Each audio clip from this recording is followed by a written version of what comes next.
Laws of motion की problems जो बिना फ्रिक्शन के होते हैं उन पर कैसे अप्रोच करते हैं ये देख रहे हैं। जैसे ये प्रॉब्लम है, इसमें यह वेज है जिस पर एम मास का ये ब्लॉक जो है वो स्लाइड कर रहा है इन डाउन द इंक्लाइन, एक्सेलरेट कर रहा है, और यह स्मॉल एम मास का ब्लॉक जो है वो कैपिटल एम मास के ब्लॉक पर है। तो यह फ्रिक्शन नहीं है किसी भी सरफेस में, फ्रिक्शनलेस सरफेस है। तो इस सिचुएशन में ये जो ब्लॉक है स्मॉल एम मास का, इसका एक्सेलरेशन क्या होगा और इसका डिस्प्लेसमेंट क्या होगा, डिस्प्लेसमेंट किस डायरेक्शन में होगा, ये तीनों चीज़ यहाँ पर देख रहे हैं। इसके लिए सबसे पहले बी को हम एक सिस्टम देखते हैं। तो फॉर बी के लिए हम फ्री बॉडी डायग्राम बनाएं तो बी पर फोर्सेस कौन कौन से हैं ये ध्यान दीजिए। बी पर एक इसका अपना वेट mg वर्टिकली डाउनवर्ड होगा। दूसरा यहाँ पर नॉर्मल रिएक्शन जो होगा वह बी पर नीचे की ओर होगा जिसे हम n मान लेते हैं, और a पर ऊपर की ओर होगा n। यहाँ पर एक नॉर्मल रिएक्शन होगा जो परपेंडिकुलर होगा कॉन्टैक्ट सरफेस की, जिसे हम n डैश एज्यूम कर लेते हैं। इस नॉर्मल रिएक्शन का वैल्यू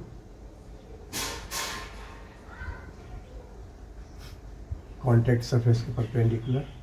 अब इस पर एक वेट mg, इसका अपना जो फोर्स है ग्रेविटेशनल फोर्स, वो भी काम करेगा कहाँ की ओर, नीचे की ओर mg। वास्तव में इस फिगर में एक चीज देखना है कि ए बॉडी पर दो ही फोर्स है, एक mg और एक n, जो वर्टिकल डायरेक्शन में है। हॉरिजॉन्टल डायरेक्शन में ए पर कोई फोर्स नहीं होगा क्योंकि फ्रिक्शन नहीं है। तो ए ब्लॉक सीधे नीचे की ओर आएगा। ए ब्लॉक कैसे आएगा? सीधे नीचे आएगा। हालांकि उसका एक्सेलरेशन जी नहीं होगा, स्मॉल जी नहीं होगा, क्योंकि बी ब्लॉक इस पर normal reaction vertically upward direction में अप्लाई कर रहा है, जिससे इसका जो एक्सेलरेशन होगा वो इस पर डिपेंड करेगा।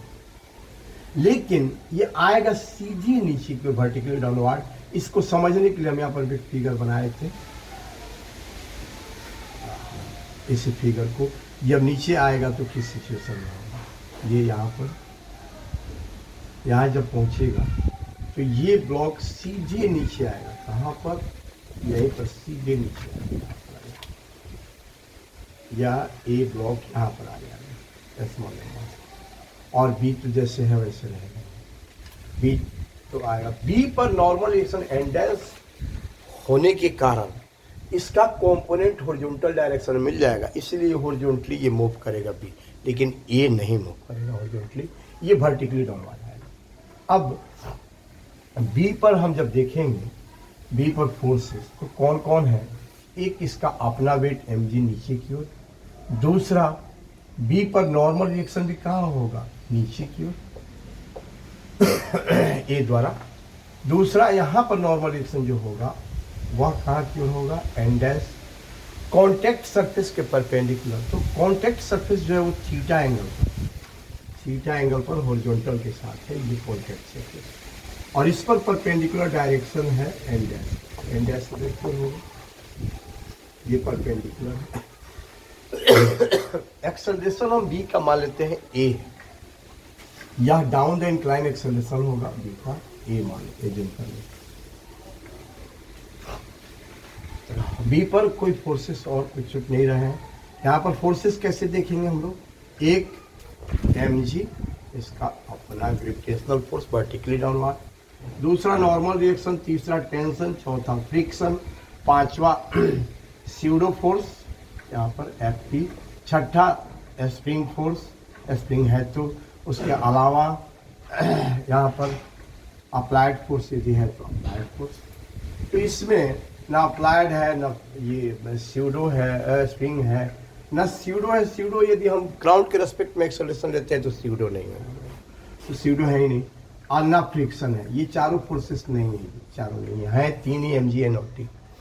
तो यहाँ पर t भी नहीं है बाबू, स्ट्रिंग है ही नहीं, केवल mg और n है, दो ही फोर्सेस हैं। तो यही mg हो गया इस पर बी पर वर्टिकली डाउनवर्ड, और नॉर्मल रिएक्शन दो जगह कॉन्टैक्ट है तो दो ठो नॉर्मल रिएक्शन हो गया, एक n और एक दूसरा n।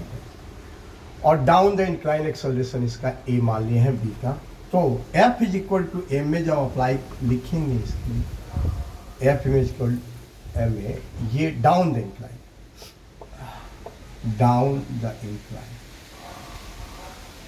तो इसमें क्या हो जाएगा, ये थीटा एंगल है तो ये तो क्लियर है कि 90 डिग्री माइनस थीटा होगा। क्यों होगा? क्योंकि ये 90 डिग्री है और तीनों एंगल्स का सम 180 होगा, तो अकेले ये 90 है।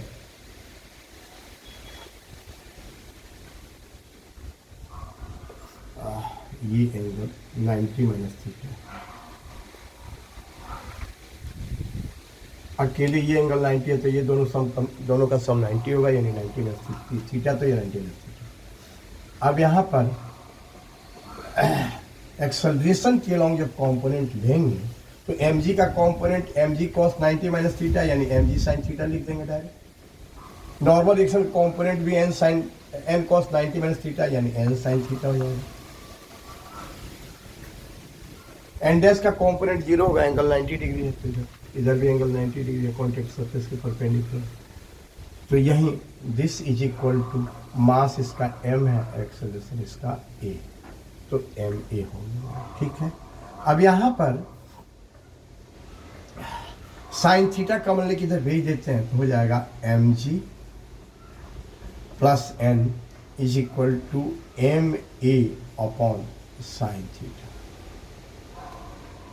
अब यहाँ पर एक चीज क्लियर है कि यह जो एक्सेलरेशन इसका मिल रहा है, बी ब्लॉक का जो एक्सेलरेशन मिल रहा है डाउन द इंक्लाइन, वह ए है, तो ए का जो कंपोनेंट वर्टिकली डाउनवर्ड होगा उतना ही ना एक्सेलरेशन ए का होगा।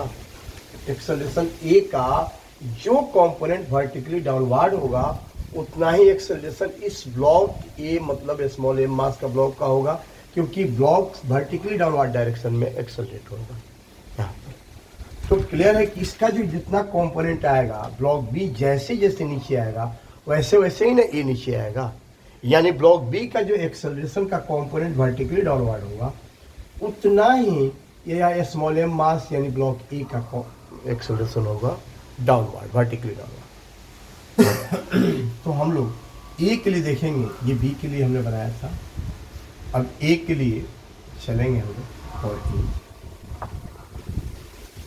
ए के लिए फ्री बॉडी डायग्राम यहाँ पर देख रहे हैं कौन कौन से फोर्सेस है ए पर। तो ए पर एक नॉर्मल रिएक्शन वर्टिकली अपवार्ड है और दूसरा इसका अपना वेट वर्टिकली डाउनवर्ड है, दो ही फोर्सेस। एक mg वर्टिकली डाउनवर्ड हो गया, नॉर्मल रिएक्शन वर्टिकली अपवार्ड हो गया, इसका एक्सेलरेशन वर्टिकली डाउनवर्ड हो जाएगा a sin थीटा। ये किसके लिए है? a के लिए। अब हम वही f is equal to m a ही लेंगे इसके लिए, तो f is equal to m a करेंगे mg minus n is equal to m a sine theta,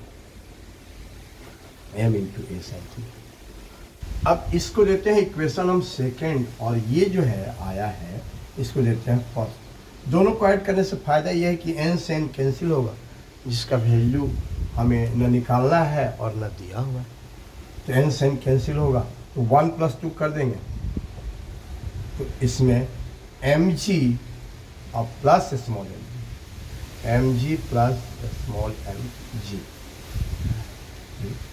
is equal to यह हो जाएगा ma upon sine theta plus ma sine. अब इससे ए को कॉमन ले लेंगे, एक्सेलरेशन मिल जाएगा, इसको भी बना लेते हैं।